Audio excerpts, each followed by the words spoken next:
are so important because they help you to not sink into more debt.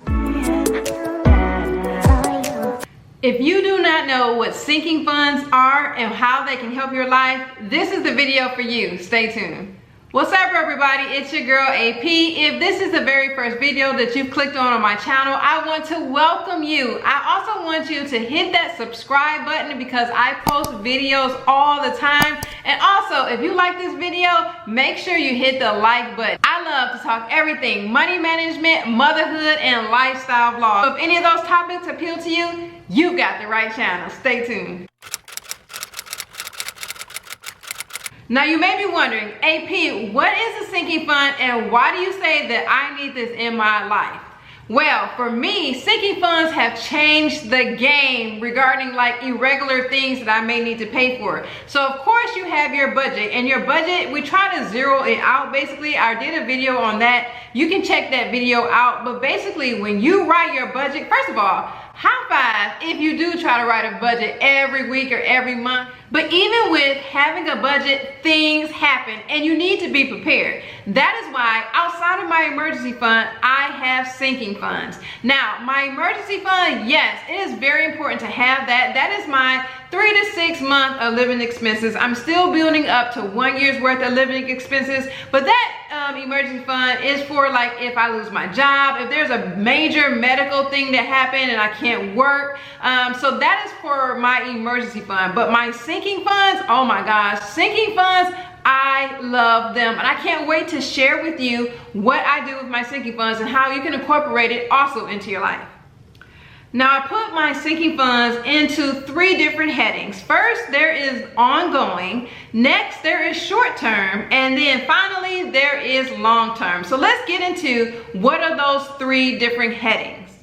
All right, let's begin with ongoing. Now, an ongoing sinking fund for me could be for home repairs, car maintenance, and even for my dog Bella. Now, currently, I don't have pet insurance for her, so it's very important that I save for different expenses that she may have regarding grooming or even pet care. Now, with a home or a car, we all know that is always something that you're gonna have to put money into. So that is why that particular thing is ongoing. You get it? Now, let's talk about short-term sinking funds. Now, for me, short-term sinking funds would be like birthdays or anniversaries or even Christmas. Now, if you've been watching any of my previous videos, I talk about how I'm saving the 52-week money challenge toward my Christmas sinking fund. We all know Christmas comes the same time every year, so it's very important that you save for certain things like that. When you have an end goal, an end date, you can, depending on how much you want to save, you can break that up depending on how many weeks you have to save for it,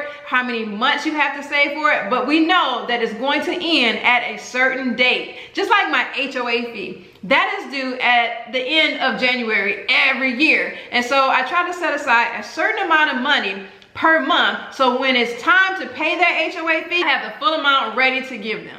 Okay, lastly, let's talk about a long-term sinking fund. Now that can mean if you're trying to go on vacation in 2024, you do have time to save for that, and it's not like a really quick sinking fund and it's not ongoing. So that is something that you can also make sure that you put in your headings. Remember, we have long-term, short-term, and ongoing. But now let's talk about some different sinking fund categories. All right, get your pen and paper ready because you can jot these down and you can even come up with some that you think that are important in your life too. I've already mentioned home repair, car maintenance, pet, medical expenses, back to school, HOA fees, life insurance, car insurance, whatever it is that you need to save for. Anniversaries, birthdays, the list can go on and on. So you need to do some brainstorming and write down the different categories and then put them under the different headings that you think that are important in your life. But Adrian, I already have an emergency fund. Why do I need a sinking fund too? You need sinking funds because emergencies are for emergencies and those are unplanned. Now sinking funds, they are random, but they're kind of planned because you're planning for them. Like I said, home repairs, we know that is always something that's going to happen